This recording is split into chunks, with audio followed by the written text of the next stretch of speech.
Alright, go. Hey everyone, this is Aranaya Redgrave, and I am with the Final Fantasy XIV Girls Only Discord, and we are here today to discuss autism and how it affects our lives, and why it's important to stay involved if it's a loved one that has autism, especially a child, and how the presentation for autism in women is very different than it is for that of males. So sit tight, kick back, and I hope you find this information useful. This is in honor of Mental Health Day. So, hello everyone. Just to caveat this, I do have autism, so I will probably stutter, I will stammer, and I will probably sound like a complete and utter goofball. But that's kind of the charm. um, my family's journey with autism started. My daughter was diagnosed at 3.5, and as much as she wasn't diagnosed until 3.5, we knew fairly early on. She didn't sit up on her own until she was about a year old.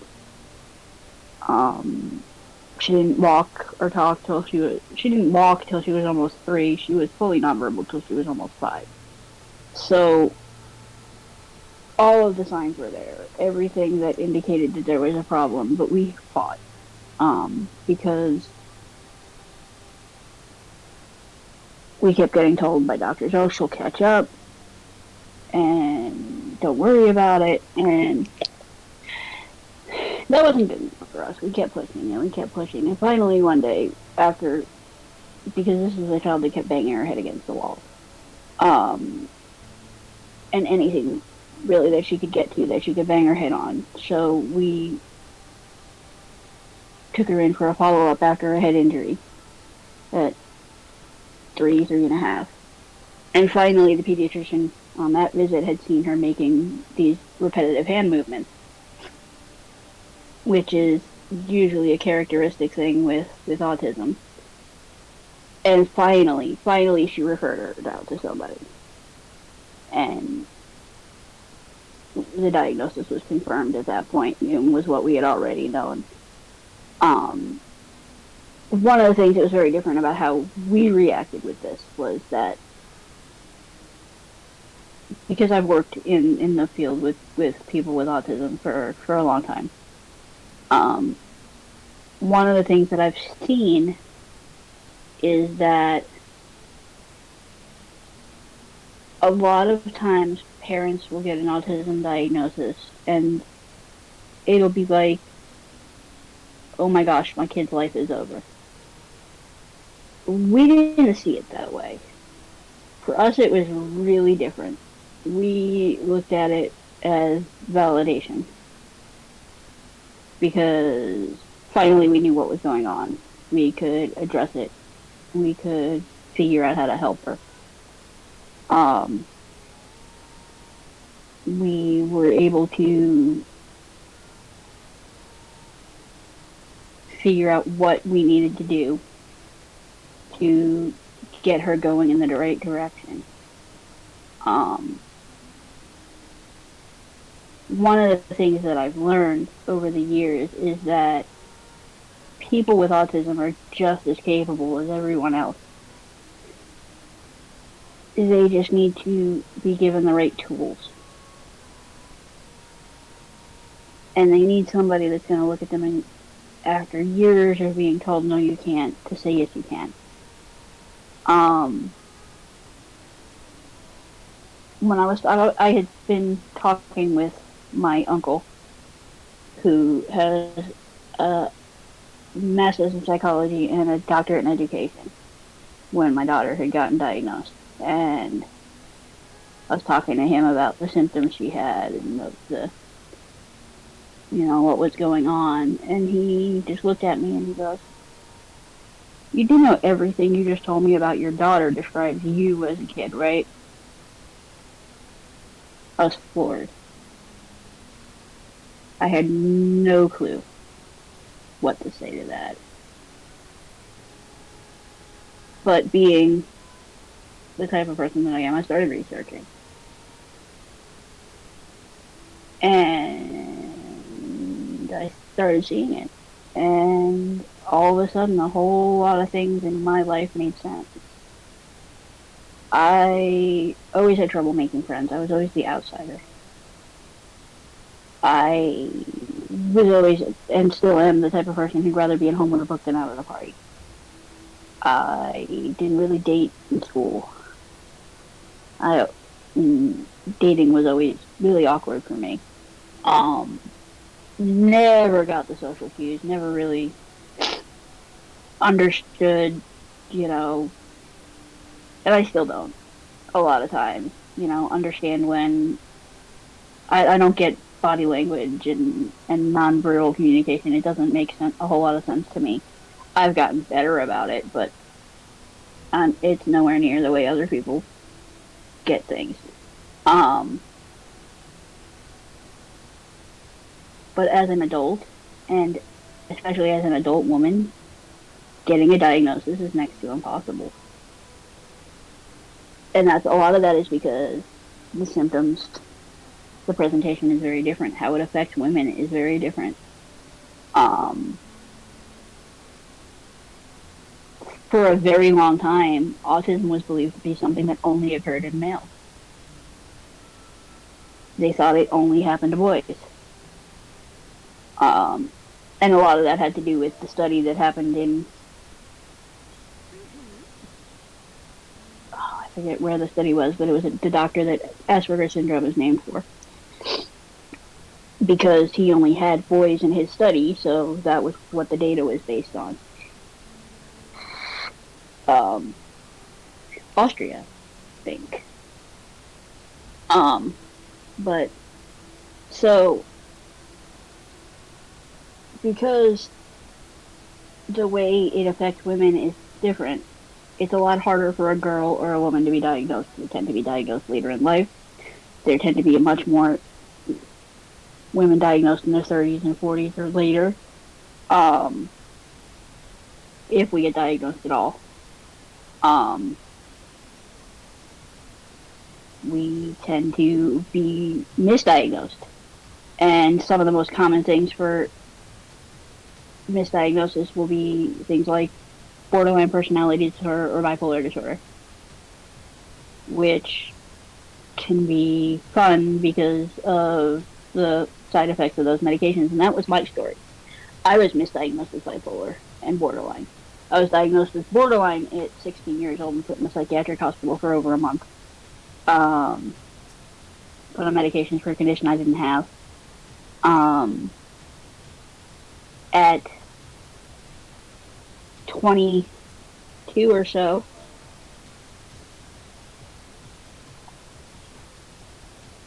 I was put on medication for bipolar disorder, and I had a toxic lithium level on a dose that they typically give to children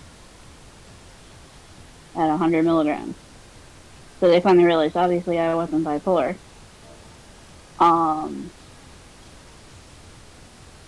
How autism has affected our lives, both with my daughter's diagnosis and with me, we realized we had to do things very differently.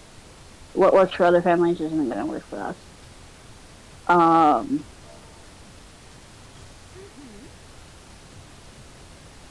What works for one person with autism is not necessarily going to work for other people.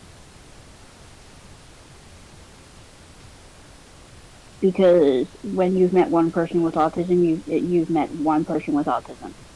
There's a reason it's called a spectrum. We're not all the same.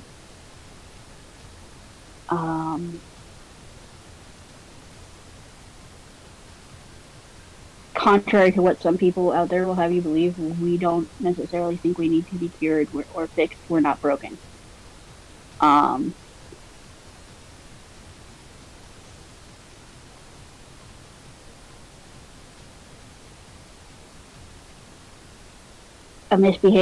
Somebody that's having a meltdown, like a kid that's having a meltdown, it's not a behavior thing. It's not a lack of parenting. That's been one of the hardest things, is that, oh, they must not discipline their child. No, that's totally not it. We're probably harder on our autistic kid than we are on our other kids because we push her harder because the world's not going to hand her anything. Um, in fact, my kids will tell you, um, and all three of my kids, to one degree or another, have some kind of a challenge. Um, One of the things that I've drilled into them all their lives is that the world isn't going to meet them halfway. Um,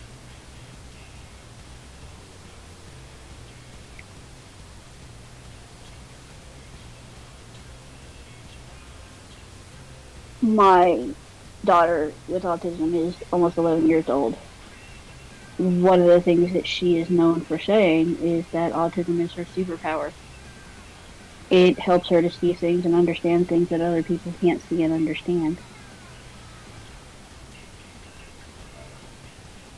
That child is my inspiration a lot of times because the things that she's accomplished in spite of the challenges she has push me to be a better woman. Um, if you have a child that's on the autism spectrum, or you suspect you have a child on the autism spectrum, one of the biggest things that I can tell you is you want to make sure you're staying involved. Um, if a school offers you some kind of services or anything like that, don't accept the bare minimum. Know that if you think it's not good enough or your child needs more than that, push for it and make sure you're advocating because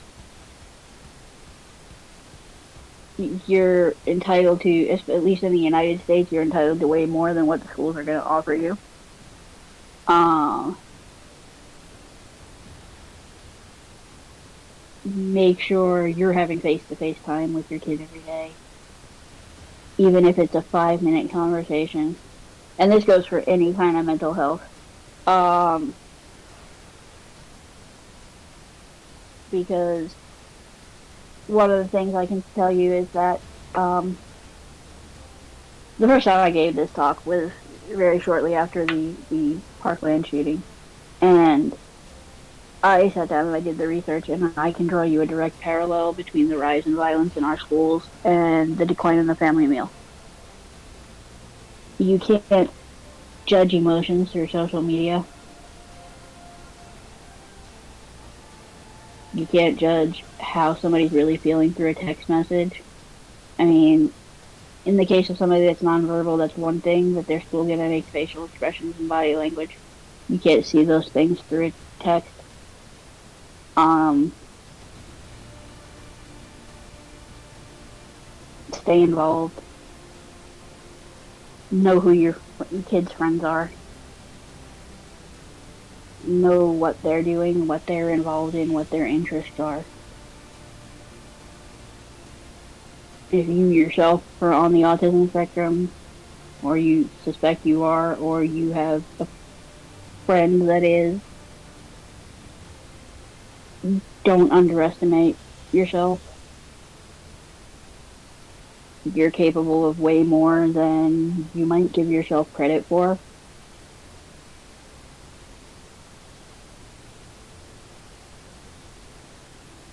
Because the rest of the world may sit there and tell you no, you can't, but autism is not an intellectual disability. It's a neurological disorder. Can I add something onto that? Go ahead. When I was in school, like the school basically failed me, and like they even wanted me kicked out just because I have a few like issues like behavioral and like ADHD and stuff like that. Mm-hmm. And even now that I'm in like high school, I can't do basic math because they never held me back. So they, it's like I don't know a lot of basic things, but they expected me to learn all this really complicated stuff with no knowledge of simple stuff. And that's super common. A lot of, at least here in the United States, it's very common for kids with special needs to get pushed through the system. Um, and that's like where I was talking about before about not accepting the bare minimum. Um, with you being in high school, you do know that if you have an IEP, you're entitled to be at those meetings and push for your own and advocate for your own needs. Um, and a lot of times they won't tell you that. Actually, legally, they're required to allow you to be there. You are required to be a part of that process. Um, that's actually part of what I do for a living right now is work as an advocate for families with kids with special needs, and these are things that they purposely don't tell people. Um, yeah, numbers make my brain hurt too. um, I got some crappy grades in high school because I missed a month of school during my junior year. I gave up and stopped trying because I had a lot of teachers that I was diagnosed with ADHD at 16.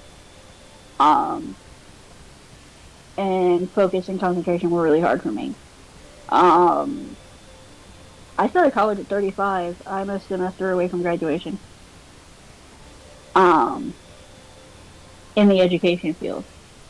It took me 5 years to complete a bachelor's, but I did it. And that's something for me to be proud of. Because, again, people assume that for a very long time autism was associated and people assumed it was the same as mental retardation, and it's not.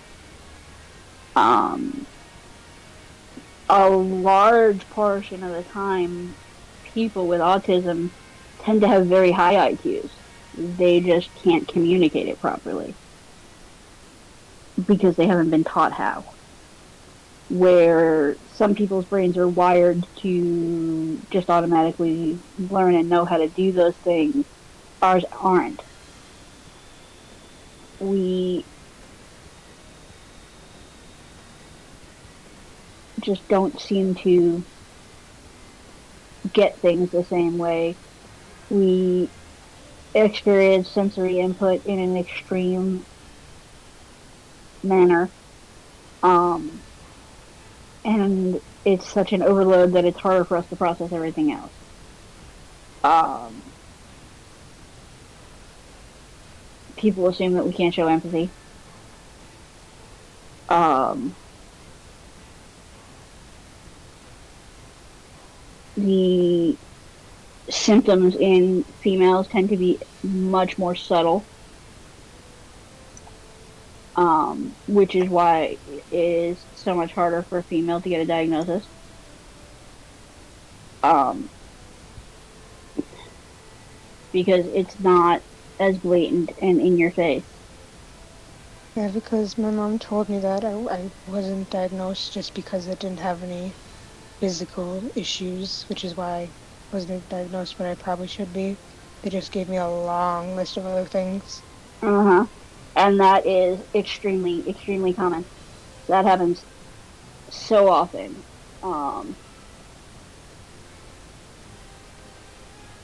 We tend to mask much better. A lot of it has to do with um, the fact that what's pushed on girls all their lives is that they have to learn to adapt. So we learn to mask or cover up the symptoms. We learn to hide it or to fake it much easier than boys can. It also has to do, another factor tends to be that girls emotionally mature faster than boys. So that plays a role too. Um,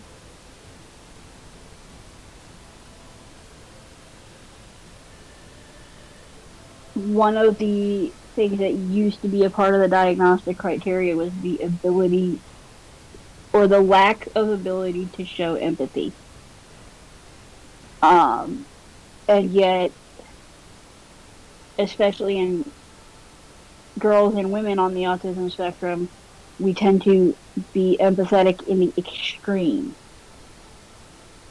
to where we will end up like having physical symptoms in relation to somebody else's emotions. Um, so that played a role. They have since removed that from part of the diagnostic criteria to where that doesn't have to be in place to be diagnosed.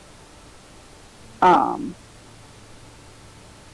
but that was a big factor for a long time because if you were able to show empathy for how other people were feeling, obviously you couldn't have autism, so people weren't getting diagnosed.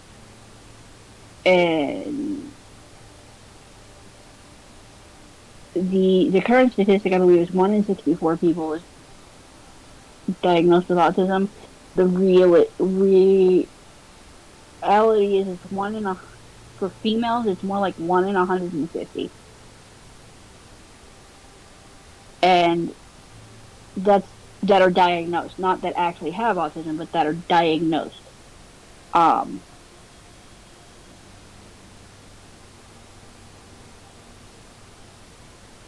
so that should give you a rough idea on how much more prevalent it is still for a male to be diagnosed than a female. So there's still a huge gap. Um, and a gender inequality happening, and it's one of those places where, you know, it's not ever even, what's automatically considered with those symptoms in a female. It tends to be a diagnosis of last resort. Um, they'll go, oh, it's probably this, and let's try this first. Oh, it's probably this, let's try this. And go down a laundry list before they'll ever land on autism. Now, in some areas, that's getting better, and awareness and acceptance is coming along, and in other areas, not so much. There are some organizations out there that are helping the cause, and there are other ones that are hurting the cause. I won't name names because that would be bad. But anybody who does any of their own research will figure that one out on their own.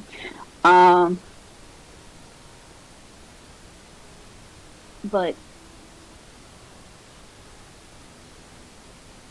the bottom line is having autism doesn't have to define someone. That's been one of the biggest and most empowering things for me. Just because I have autism, that doesn't mean that's all I am. And it doesn't mean that's all my child is. My daughter is one of the most brilliant people I know. She has big dreams, and I have no doubt that she'll accomplish them. She may just have to take a different path and a different road to get there.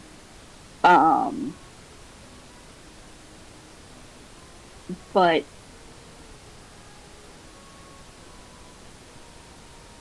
she'll still get there. Now, she'll get overloaded and have outbursts and misbehave and things like that. But she's still her.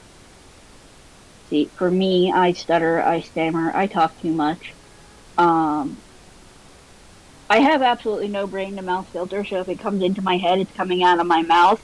Sometimes this is a good thing, and sometimes it's really, really bad. There's a couple people listening right now that can attest to that.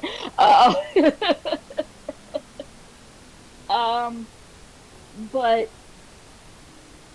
my husband has been known to go look at me and go, "I cannot believe you just said that." But one of the other things it does is it makes me extremely passionate about everything I commit to. I will give 150%, usually to my detriment. Sometimes I will forego sleep to commit to continue a project that I probably should put down for a little while and take a nap. Um, it's happened. Uh, I do tend to hyper focus a little, and it's not always a good thing. It's also not always a bad thing. Um, it also tends to result in I know a whole lot about, or at least a fair amount about a whole lot of subjects, but not enough to, sometimes just about enough to get myself into trouble. Um, and I've done about a little bit of everything in terms of the freelance community. I probably had about 30 different jobs over the course of my adult life. Um, get bored easy. I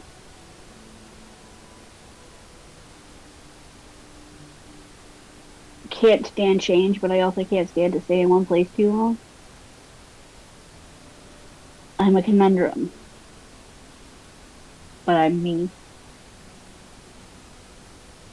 And that's the way it is with people with autism. We are who we are. We're not a statistic. We're not someone that can be fit into a neat and tidy little box.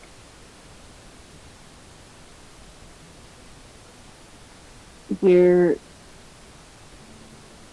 extremely unique. And that's what makes us beautiful.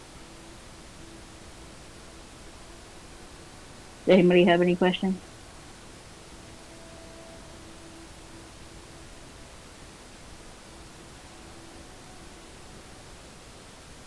Or want to add anything? I just want to say that you're amazing. Your story is amazing and you're amazing. And thank you for the explanations. I know more now. Well, being more educated and learning more about something is always a good thing. And one of the things I'm extremely passionate about is spreading awareness about autism. So it was my pleasure.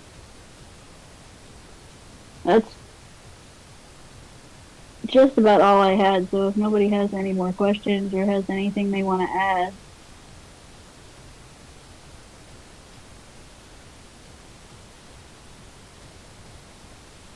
I think we're done.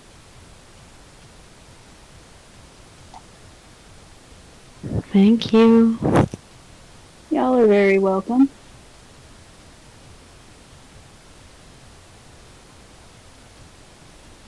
Thank you everybody for coming, and I hope you enjoyed hearing a bit more about this particular topic, and I hope you got something out of it. I hope y'all have a good evening. Bye.